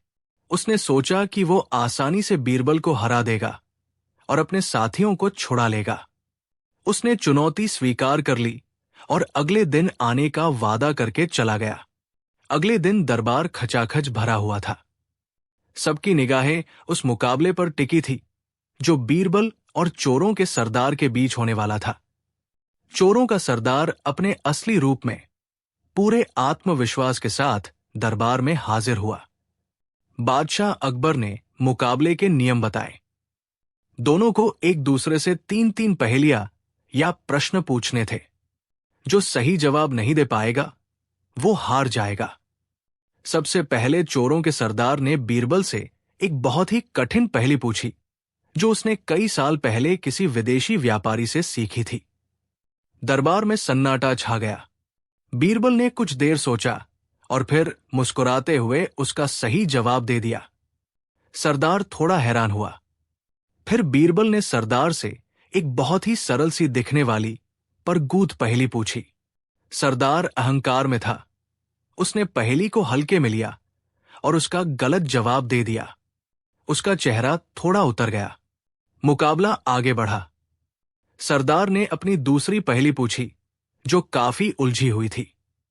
बीरबल ने धैर्यपूर्वक उसे सुना और कुछ गणनाएं करने के बाद उसका भी सही उत्तर दे दिया। अब सरदार की घबराहट बढ़ने लगी थी। अब बीरबल की दूसरी पहेली की बारी थी। बीरबल ने पूछा, ऐसी कौन सी चीज है जो चोर चुरा तो सकता है पर रख नहीं सकता? सरदार सोच में पड़ गया। उसने कई चीजों के बारे में सोचा, हवा, पानी, आग, पर कोई भी जवाब उसे सही नहीं लगा। काफी देर तक सोचने के बाद भी जब वो उत्तर नहीं दे पाया तो उसने हार मान ली। बीरबल ने मुस्कुराते हुए उत्तर दिया, वो है चोरी का इल्जाम या बदनामी। चोर चोरी तो कर सकता है, पर उस चोरी का इल्जाम या उससे मिलने वाली बदनामी को वो अपने पास कैसे रख सकता है? वो तो उसके साथ हमेशा चिपकी रहती है। ये सुनकर दरबार में वाहवाह की ध्वनि गूंज उठी। सरदार का सिर शर्म से झुक गया। वो 2 पहेलियां हार चुका था। अब अंतिम दौर था। सरदार ने अपनी पूरी बुद्धिमानी लगाकर एक ऐसी पहेली पूछी जो उसे लगता था कि बीरबल कभी हल नहीं कर पाएंगे। पहेली बहुत ही जटिल और कई परतों वाली थी। बीरबल ने आंखें बंद करके कुछ देर तक ध्यान लगाया। फिर उन्होंने धीरे धीरे उस पहेली के हर पहलू का विश्लेषण करना शुरू किया और अंत में एक शानदार तर्क के साथ उसका भी सही और सटीक उत्तर दे दिया। अब सरदार की हार निश्चित हो चुकी थी। उसका सारा अहंकार चूर चूर हो गया था। बीरबल की बुद्धिमानी के सामने उसकी चालाकी धरी की धरी रह गई थी। उपसंहार। शर्त के अनुसार चोरों के सरदार को उम्र कैद की सजा सुनाई गई और उसके बाकी साथियों को भी उनके अपराधों के अनुसार दंडित किया गया। आगरा शहर और आसपास के इलाकों ने चैन की सांस ली। प्रजा ने बादशाह अकबर और विशेष रूप से राजा बीरबल की जय जयकार की।